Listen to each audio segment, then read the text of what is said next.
Ladies and gentlemen, boys and girls, collectors of all ages and members of the AussieVerse community, thank you for tuning in once again as we discuss the latest episode of Moon Knight. I am OmniBeau, joined by Mark Grodd Watson. How you doing, Bo? How you Very doing? well, Moon mate. Knight, another week of Moon Knight. We've only got 2 more weeks left. Yes, I'm sure they're going to be action-packed as well. I actually didn't mind this episode. I liked it a bit. What about yourself? I liked it. The first, I'm going to say, two and three quarters of it. It felt like an Indiana Jones sort of movie.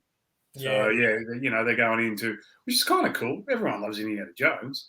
Yeah. So yeah, So, what's not to like? So I got that vibe of it and stuff like that. And then at the end, wow, obviously we were going to discuss. That just blew my mind. Absolutely blew my mind. Now I have no idea what's going on. As usual, if you are enjoying our content and you want to see more and different things, please put it down in the comments what you'd like us to start doing for you, and like and subscribe. All designs and GIFs and pictures, all that sort of jazz is all part of A51 Designs. They've done that for us. You can see them on Instagram there. And on Monday, just to remind everybody, we said it in the last video, we are going to be announcing our 400 subscriber giveaway. We still have a little bit of work to get there, but Mark and I have come up with something that should make people happy. Yeah, we're hoping so anyway.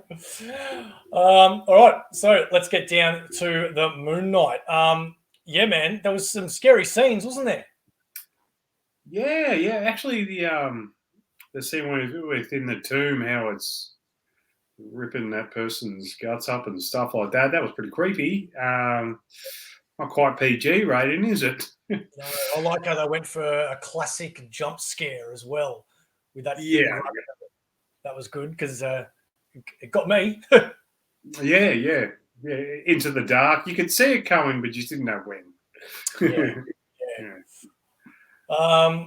Also, I've got a feeling that, I mean, it's not a feeling. It's a lot of people have been speculating this as well.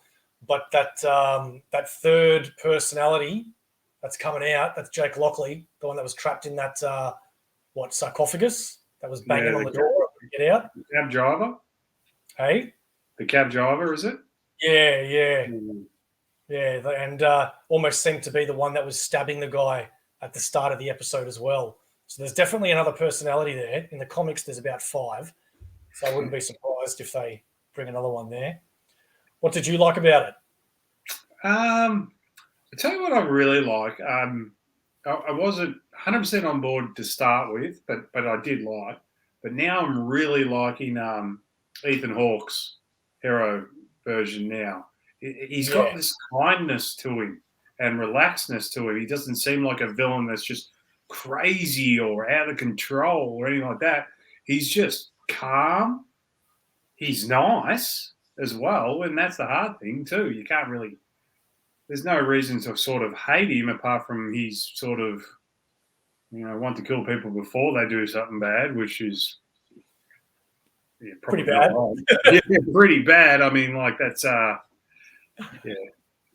like how when they're in that when they're in the tomb or whatever, and they've got this massive pit, that she's worried about falling down. He just casually sits back, puts one leg over the edge, and he's just sitting there talking to her like he hasn't got a care in the world. He's not afraid of falling in. I thought that was pretty ballsy of him. Yeah, he's kind of a relaxing villain. I mean, like you can tell he's a little bit evil and manipulative, but he comes in and you sort of go, just want to listen to him. Sort of thing. He has this calm vibe to him. You sound like you would be sucked into this cult very easily, Mark. Nah, not really. Not before they do it. Also, did you notice all the different gods that were still trapped in the stone when they put Khonshu away and the camera panned out? There was like 9 other gods that were all trapped in there. So those gods that we met in the previous episode, they're only, I guess, the predominant gods. They're part of the Ennead, not the entirety of them all. Oh, yeah. Well, I didn't quite notice that. Well, I noticed them, but I didn't think of them as think more of it. But I suppose that sets up more villains to come with. Yeah. Maybe if they're going to go on with Moon Knight. Yeah, but plenty of. There's almost a god for everything, isn't there? In every mythological thing. So much been written back then. So yeah, no god of comics. No. Isn't it sweet to see Stephen slowly falling in love with Layla? Yeah, he's an interesting character, Stephen. They just seem so different, Stephen and Mark. I just can't believe it's the same actor, to be honest. He's doing so well. He really is, because it's just completely the opposite, aren't they? Yeah. But, yeah. What didn't you like about it? Not a heck of a lot. I guess his wife, I forgot her name. Layla, that's it, yeah.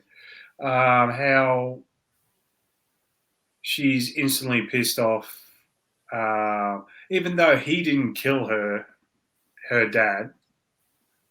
You know, I don't quite get that. Like, she kind of had to have known that somebody killed her dad. Yeah, she's pissed off because he was a part of the crew that was there that killed her dad, even though it wasn't him. You know, and then imagine, you know, finding out that your partner you didn't meet just by fate. You've met because they were guilty about killing your parent. You know, so that's why she's cracked it. Yeah, I understand why she cracked that, but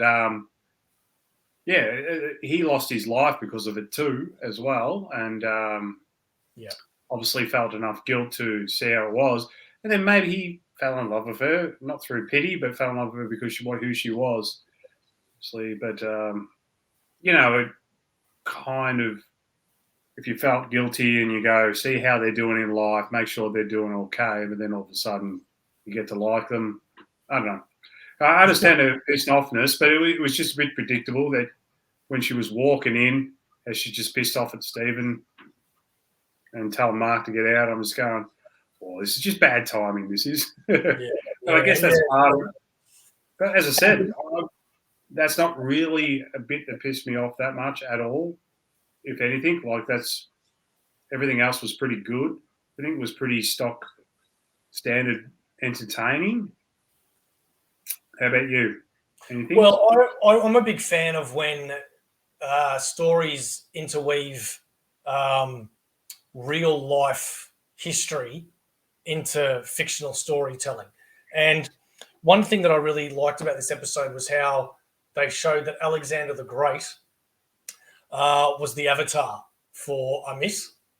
And then obviously, you know, he went against him and joined the other guys. But it makes you think, like, is that how Alexander the Great managed to conquer most of the world? Because he had this, like, godly power, like Moon Knight and Harrow, you know. So it puts a spin on what we know as real life, you know. So I thought that was really cool.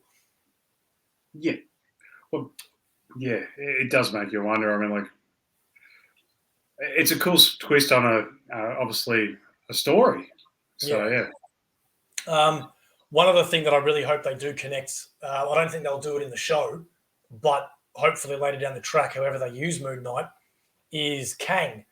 I don't know how much you've read about Kang. I know you've read the new series, but I haven't, so I don't know if it goes into this. But Kang went back into the past and became Rama Tut and convinced all of the Egyptians to stop worshipping the gods and to worship him. And he became their pharaoh. So it also makes you wonder if that's what we've been led to believe all this time, then maybe that's why the gods left Earth, because they were pissed off at Rama Tut and all the humans for believing him, and that's when they went into their little pocket world where they can't really interact anymore unless it's through an avatar, because that'd be a good little connection. That would be terrific, to be honest. I really, as I said, I haven't, like you said before, I haven't read much of Kang besides the new series. Yeah. And if anyone's watched the show before, I freaking loved it. I reckon Kang's such an interesting character. And that would not surprise me that he did that, just reading the one series. So it's the kind of person he is. He just, so it would be cool. And considering he's going to be one of the bigger bads coming up, wouldn't surprise me that he's pulling all these sorts of strings. Yeah. I'd be very surprised if they don't show this whole Ramatut thing somewhere down the line. Yeah. What about how Mark travels into his own little mindscape? What did you think of that?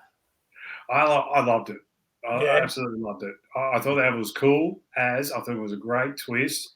Like I was thinking to myself, I'm going, well, this has been a good episode, but we haven't really got anywhere. We got somewhere, but we hadn't really got anywhere. Yeah. And then this showed up, and now I'm just like, wow, I don't know what's real, what's not. Obviously, this is his own mind, or it actually comes from. Sorry. Go on. Sorry. I was going to say that idea actually comes from another Moon Knight series of modern era. I think it was Warren Ellis. He wrote a Moon Knight story where Moon Knight's woken up in a psych ward, and he's not sure. I did see that today online, and so it makes sense. Where they're going to go to from here, we don't know. But I thought it was cool because I was thinking at the very start of it, I'm just going, maybe he was crazy the whole time. It wouldn't surprise me. The mind is really, especially his mind, the way he already was unwell.